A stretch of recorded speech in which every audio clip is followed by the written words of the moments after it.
The lights of Tinseltown beckon for the first in a new series now on BBC1 Wales. Harrison Ford is tonight's Hollywood great.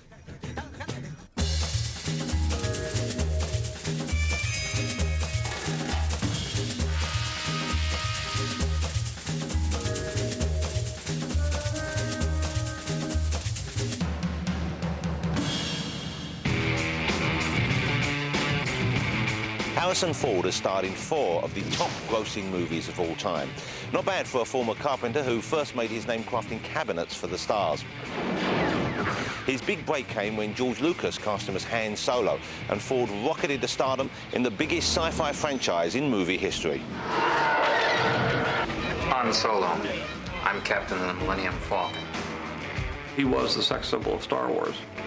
If you don't count Chewbacca, of course. Audiences believe him, and they believe in him. And so do the studios, who have made Ford one of the highest earners in Hollywood. I've learned quickly that respect is measured in money. It's so simple when you figure it out. He is like Gary Cooper. He's like John Wayne. He's like Robert Mitchum. He's the way men used to be in films. At 63, it's rumoured that Ford will be swinging to action for a 4th Indiana Jones adventure this summer. Off-screen, he is famously private, with a reputation for grumpiness and a dislike of interviews, so I'll be gentle with him. Mr. Ford, you have a choice of chairs. Where would you, any preference? He's a no bullshit kind of guy. No. He has a very dry sense of humor, but it's a good sense of humor. Harrison, thank you so much for giving us some time. It's a pleasure. At least I'm saying that. I hope it will be. We should. We'll revisit that statement at the end. Thank you. Were you always keen to be an actor? Because I don't know that much about your schooling, but it strikes me that this was an ambition that came to you later than your school years. It wasn't. It was at the end of my school years when I had suffered grievous academic failure, had been asked to leave the college without a degree, and watched all of my friends march off to various offices. So I tried to think of something that would be a more interesting life, and for me, I imagined that acting would be that. Ford's not been disappointed. In 1977, he landed the part of an intergalactic smuggler in George Lucas's Star Wars. Get us out of here! Overnight, he became part of a global phenomenon. The movie changed the face of American cinema forever, changed your career dramatically. Looking back even now, some of the dialogue isn't the best of that period. No, I did say, you can type this shit, George, but you can't say it. I asked him, please, to try and move his mouth while he was typing. Here's where the fun begins. How long before you can make the jump to light speed? Take a few moments to get the coordinates from the Navi computer. You kidding? At the rate they're gaining? Traveling through hyperspace ain't like dusting crops, boy.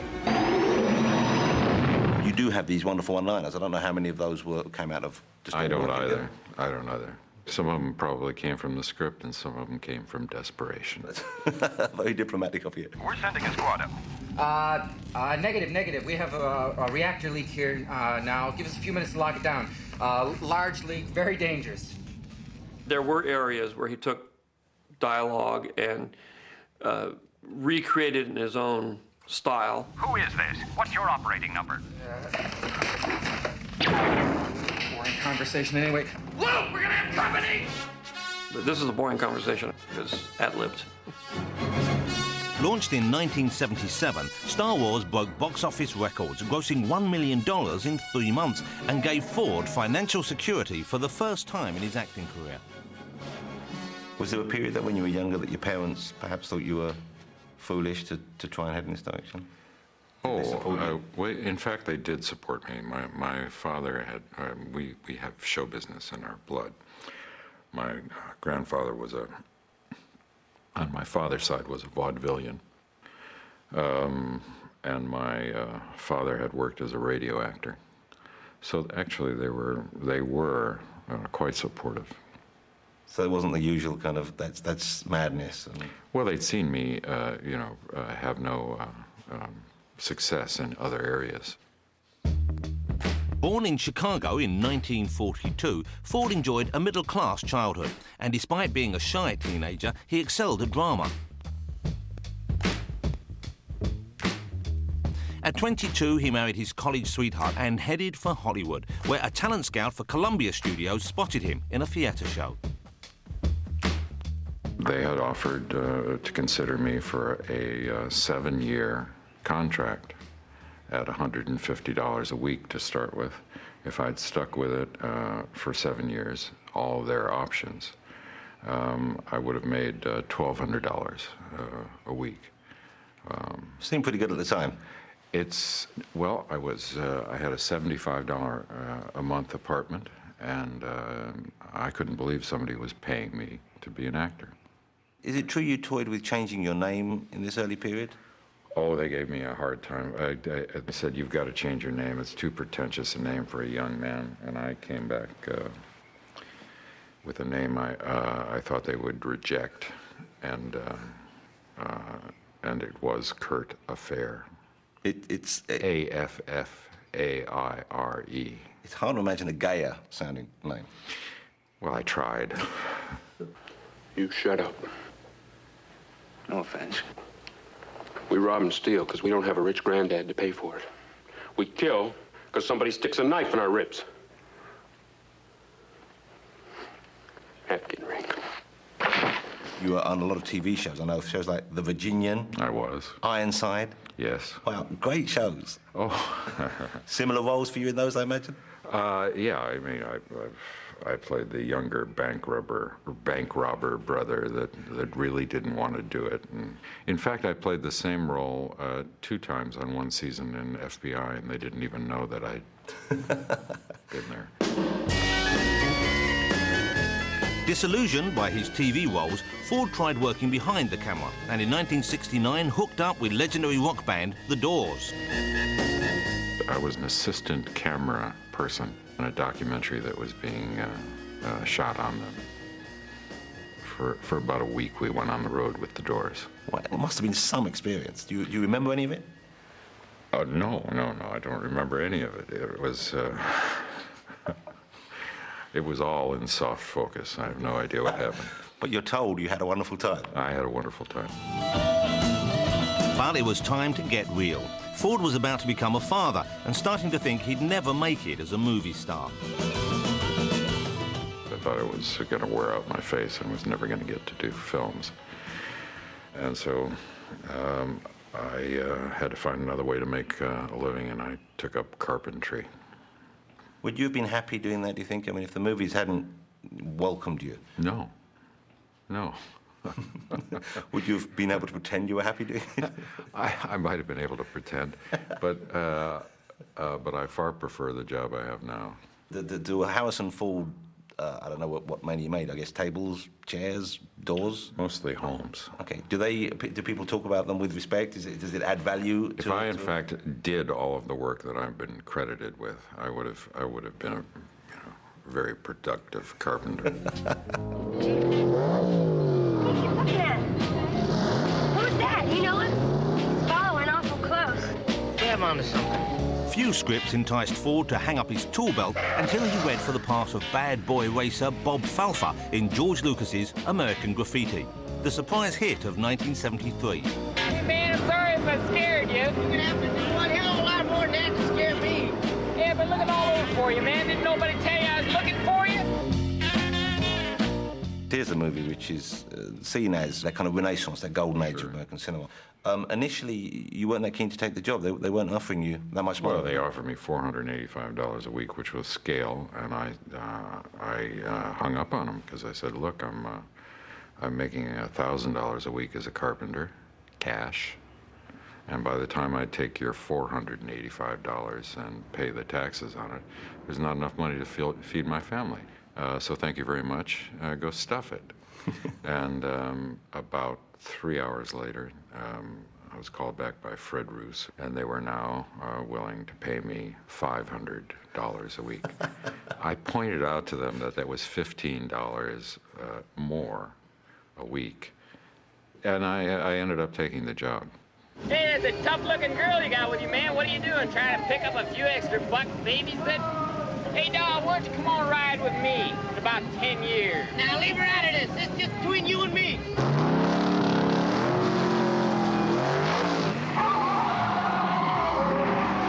He really knows how to be funny without being a clown.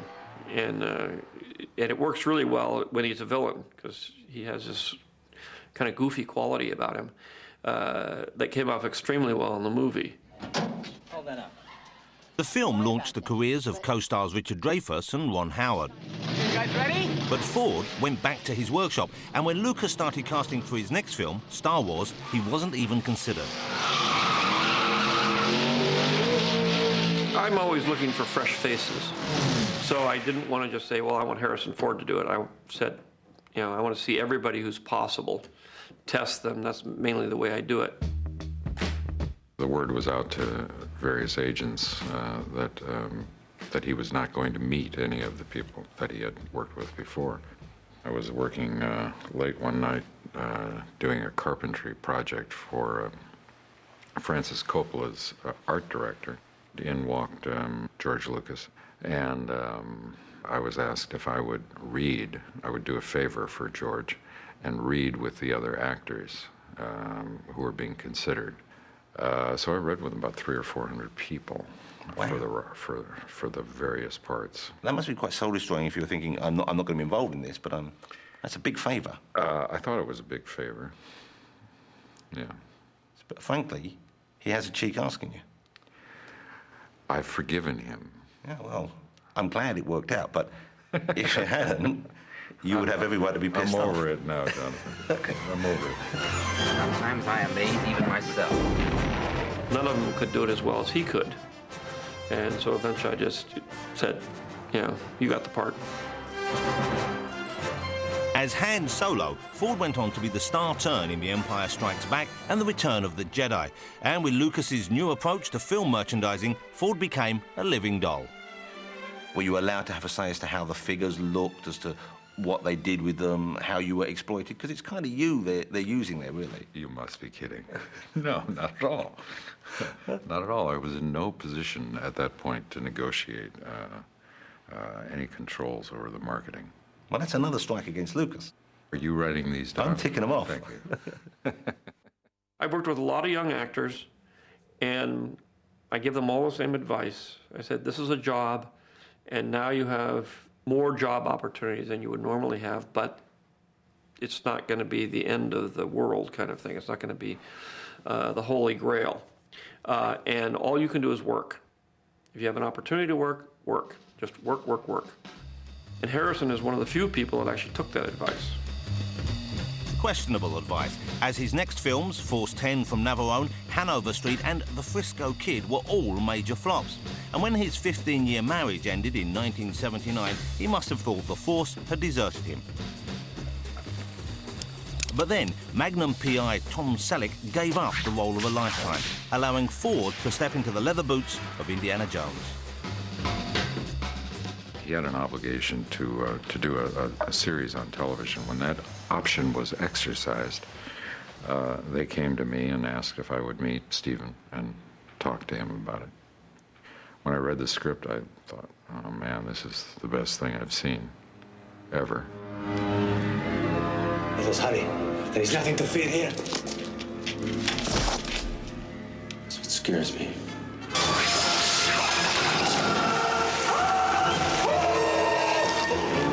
Directed by Steven Spielberg, the part of archaeologist-adventurer Dr. Indiana Jones is the most enduring role of his career.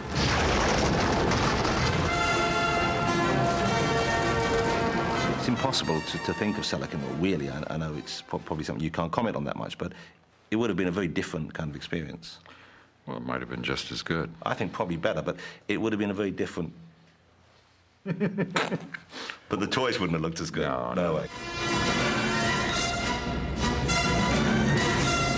There's no fake testosterone about Harrison. It's just pure, natural maleness, and it's very, very attractive. He appeals to both men and women, and he has the ability to make you trust him and care about the characters that he's playing. Harrison is probably the best physical actor working today. I don't simply mean hanging onto the hood of a Nazi truck as it zooms around the desert. He has a way of running that's quite articulate. He uses his body very, very well. Ford wasn't the only one in a hurry on the Raiders set. When the Desert Flies hit the North African location, everyone came down with the runs, except Spielberg. Stephen went to Tunisia with a steamer trunk full of SpaghettiOs. And when he took a shower, he would put gaffer tape over his mouth so that no, stray drop of water would come into his system. Everyone else was sick as a dog, and including myself.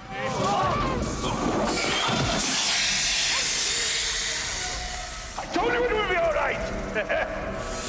I have a remembrance of Stephen saying to me, "John, bend down, will you?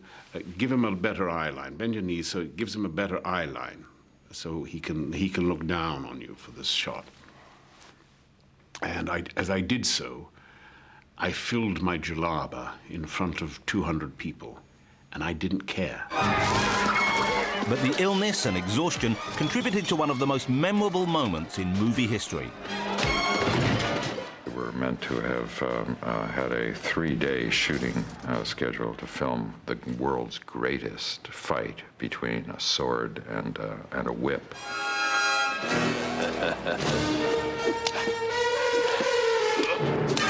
The big swordsman was meant to be the impediment to getting to Marion.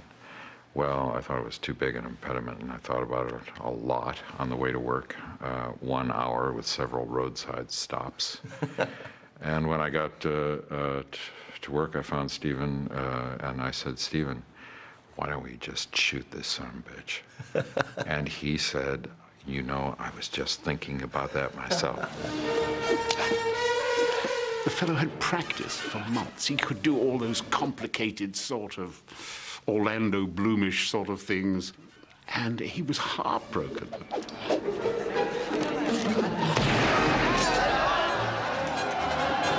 Audiences couldn't get enough of Indy's exploits, and when Spielberg was casting the third adventure, there was only one man who could play Indy Sr. Indiana Jones's father really has to be either a wimp, or he has to be even bigger. Sean Connery. He's a pro down to his fingertips. Junior? Yes, sir. It is you, Junior.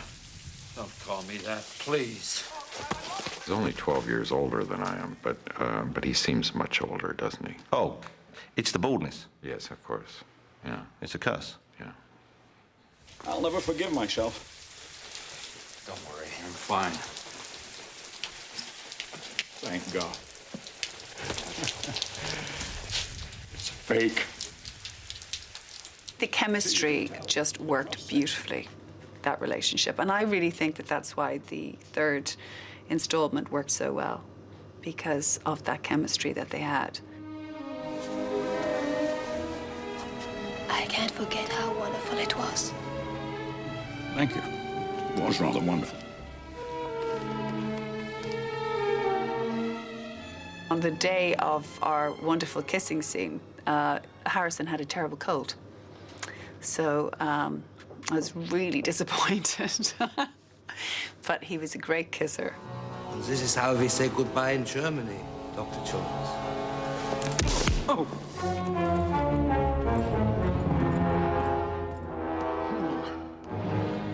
I like the Austrian way better. So did I. Is there truth in the story I've been told that he played many scenes with no trousers on?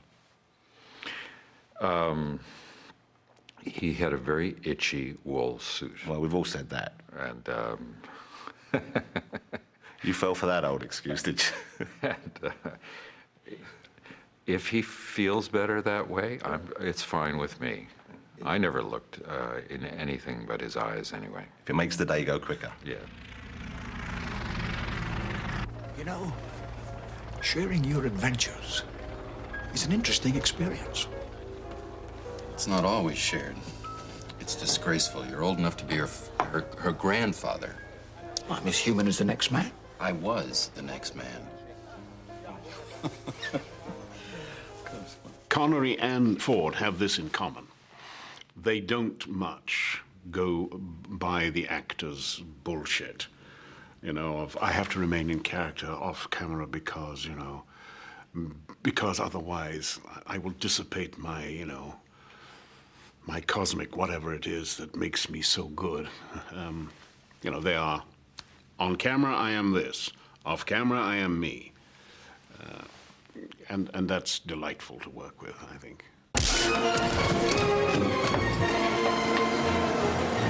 Where's Marcus?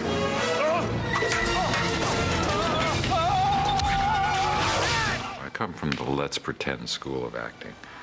Let's put on our clothes, cash our checks, and pretend that it's real.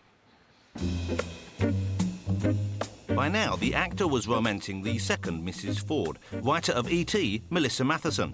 Yet, despite their Hollywood credentials, the couple were more at home on their 800-acre ranch in Wyoming. I think Harrison's just basically a simple guy from the Midwest. Simple values, came out to California seeking his fortune and fame, did it, and he doesn't see this as much of a big deal as other people do. He's simply doing his job.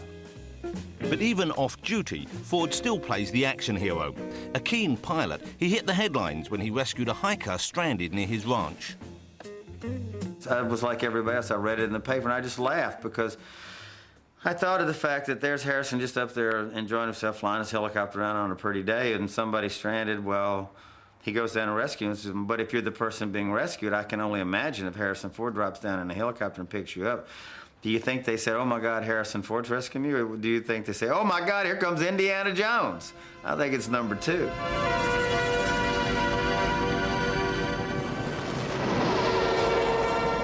In 1982, Ford returned to sci-fi in Blade Runner, playing a cop on the trail of killer replicants who are indistinguishable from humans. Now considered a cult classic, it was a problematic production, with the star, studio and director Ridley Scott arguing over the content of the film. Do you like our owl?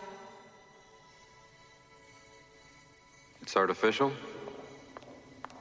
Of course it is.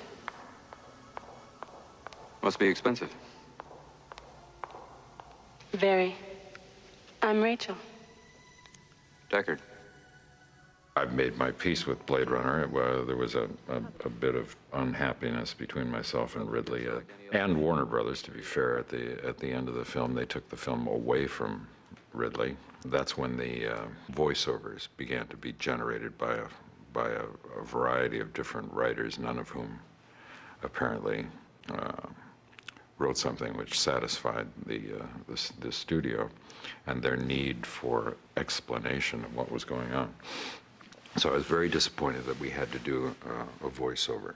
So it's a less subtle, less sophisticated movie than the one which you were hoping to put out there. I hoped, I hoped that we wouldn't need that. It's weird because I obviously saw it like the rest of the audiences out there only with the voiceover initially. I've now seen the restored director's version without, and it's kind of impossible for you to remove what the voiceover told you about the film when enjoying that. But both movies, I think, stand up remarkably well. I mean, they're tremendous. They're both. Either way, it's a huge amount of work, and there's some wonderful moments in them.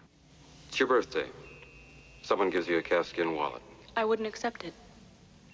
Also, I'd report the person who gave it to me to the police. You've got a little boy. He shows you his butterfly collection, plus the killing jar.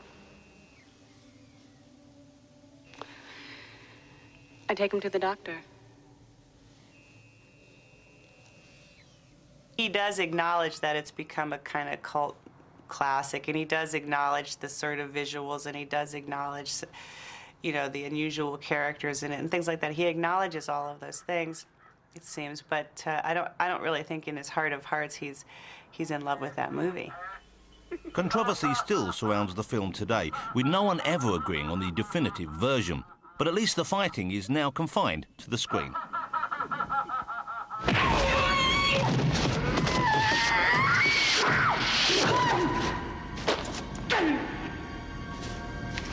Not only do I have to, crush him with my thighs, but I also have to jam my fingers up his nose and lift him up and, smash him back down to the ground. And there was really no other way to do it than just to do it. And Harrison's nose was bleeding, and he was just like, just go for it.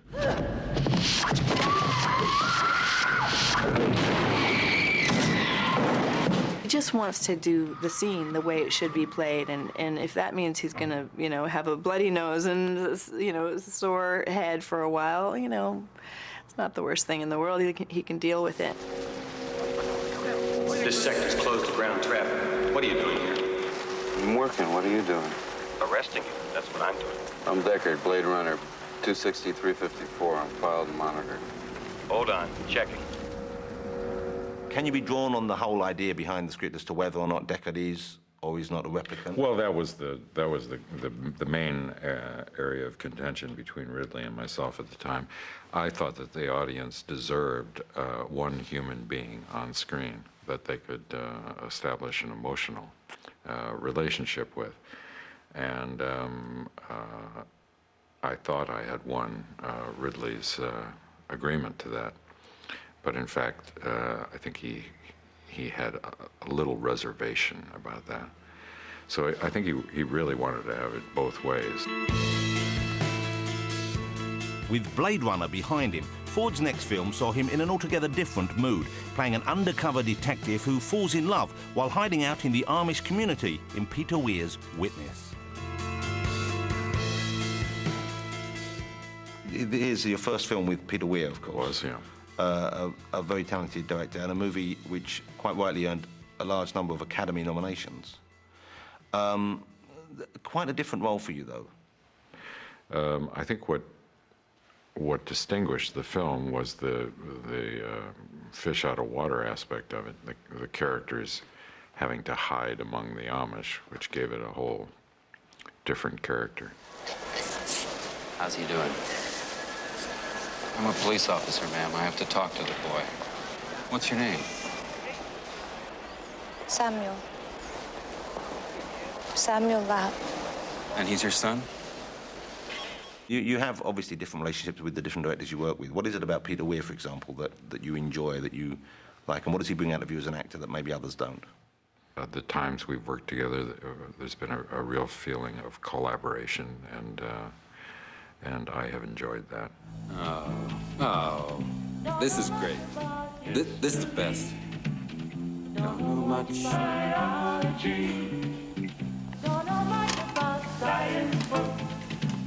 Don't know much about the French actor.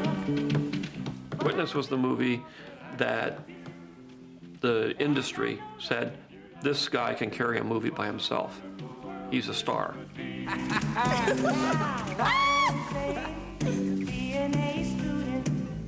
We are used to seeing him as an action hero, but he's obviously a serious actor.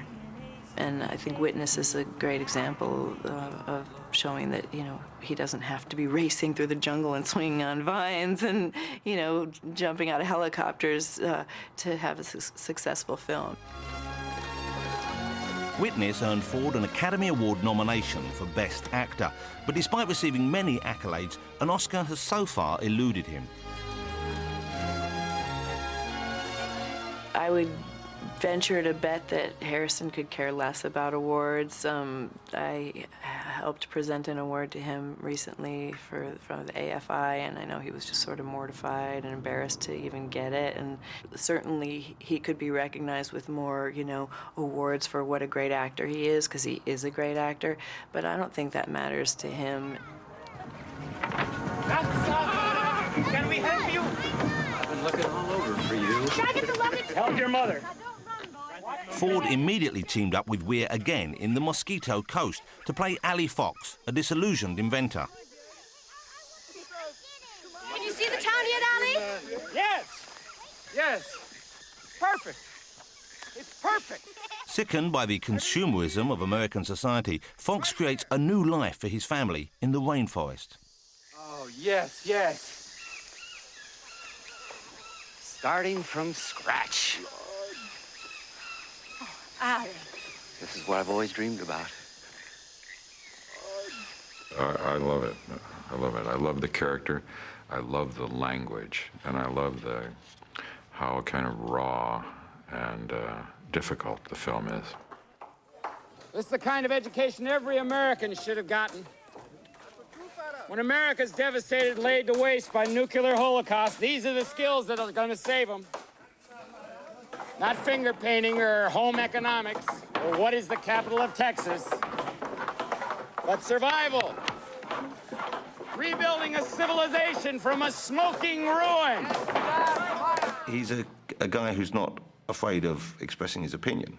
No, certainly. No, full of opinions. Goes out on a limb. Most of which I agreed with. Yeah. Well, in a way, it's a political movie as well. Yes, it is. But you're not someone who I think particularly seems comfortable in using your celebrity to spread whatever political beliefs you have to influence. Well, it wasn't a specific political agenda in that film, and I am not interested in discussing my politics in public. We eat when we're not hungry, drink when we're not thirsty, we buy what we don't need, and throw away everything that's useful. Why sell a man what he wants? Sell him what he doesn't need. Pretend he's got 8 legs and 2 stomachs and money to burn. It's wrong. Wrong, wrong, wrong. Although the film is Ford's favourite, audiences stayed away, and it was a failure at the box office. He'd always played the hero, the heroic hero. And I think the audience just couldn't bear to see him as a flawed character, as a, you know, sometimes an unpleasant character. Come along, we've got it all worked out. Go to your assigned row, according to the colors that you were told about earlier.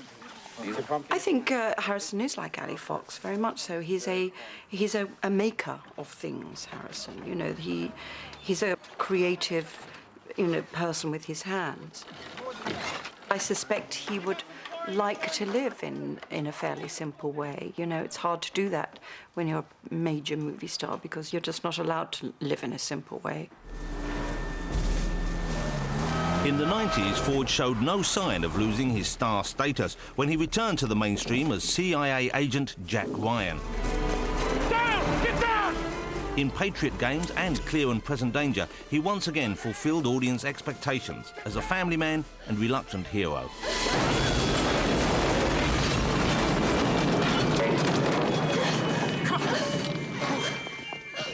Why did you not carry on with the character? Because they went on to make...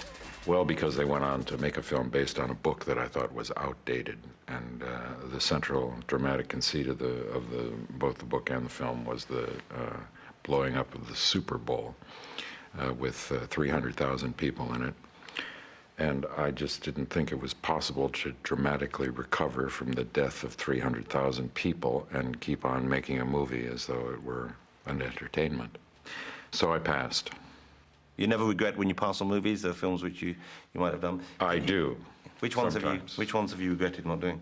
I mean, I'm sorry I passed on both Traffic and Syriana. I didn't know you passed on Syriana. I feel responsible for George Clooney's career.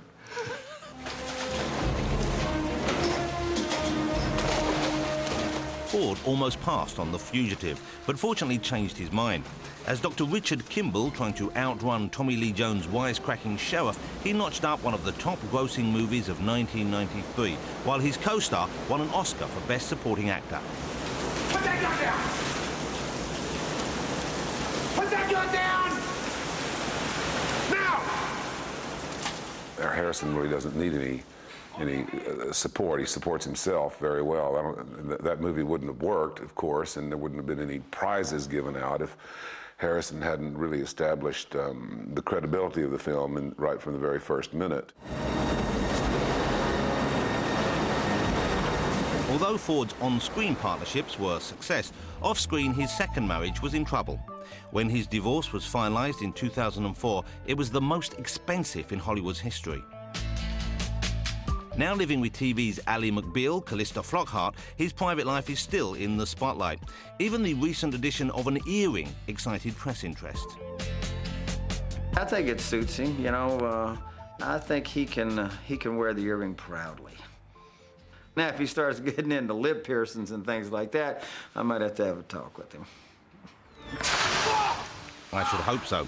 In his latest film, Ford's back in familiar territory, playing Jack Stanfield, a security expert who's forced to steal from his employer to save his kidnapped family. Liam, we need him. Here you go, honey. It's a nice family you have in that film. Very nice family, a family of very good actors, which is the kind of family you want. In a movie? You want them at home. This is your plan? You think your schoolboy techie friend can hack into these servers? This is what you kidnapped my family for? I don't need to hack into anything. We were already inside. When we were in the scripting stages, we tested the theory of the crime with banking professionals and people that were software computer protection experts. And they all allowed us as how it was actually easier than we made it seem. There goes another 20 million. We're down 40 million. Now you know what it feels like to lose what you love. He brings that kind of bravura and the kind of intelligence, the quiet sensitivity, but he's so emotional. You know, that's why women love him, not because he's the strong, silent type. We love him because he's so emotional in his movies. And he'll fight to the death for his family.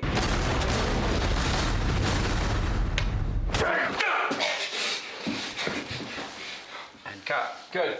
Let's talk about the stunts, because they are, you know, pretty dramatic stuff. Can I make this easy for you? Yeah. There aren't any stunts. There's running, jumping, falling down, hitting people, being hit, rolling around the floor. That's the kind of thing I do. Stunts are high falls, fire gags, car crashes. Yep. You know, there is a stuntman who drove the car into the trailer. But the rest of the stuff, I think. Yeah, no, I can do that because it's not a stunt. It's just physical acting. But it's stunt-like. It's in the region of, it's in the neighborhood of a stunt. Stunt-like. It's within shouting distance of a stunt. Okay. One of the most financially successful actors in Hollywood's history, Ford looks set to hold his record as he contemplates cracking the whip one more time. I don't know if you've been asked this question at all, but I believe a fourth Indiana Jones movie is on the cards. I've never been asked that well, question. Let's start now then. All right. What are the chances of that happening? 99.75%. So pretty good. Pretty good. Spielberg at the helm, of course. At the helm, yes, indeed. Okay. Sean Connery appearing or not? Well, I don't think I can really say anything more than. That's a yes then. I would hope. Yeah, that would be great, wouldn't it? Yeah. Are you looking forward to getting back in the leathers though? Is it a fun thing to return to? I'd be delighted. Delighted. Do you have those clothes? Are you allowed to keep the indie clothes? Do you have them for special occasions, kids' parties? Well, I'm not doing kids' parties yet, Jonathan, but it may come to that. I would expect Harrison Ford to retire. Why would you retire when you're still at the top of your game? I'm not going anywhere. I'd like to do anything with Harrison. I don't even care if that means getting his coffee for him in the morning. He's just a great guy. He's awesome. Thank you so much. Thank you. It's a pleasure. Thank you. Not at all. Thank you all. I'm so glad that he's in a series called Hollywood Greats, because I think that's exactly what he is.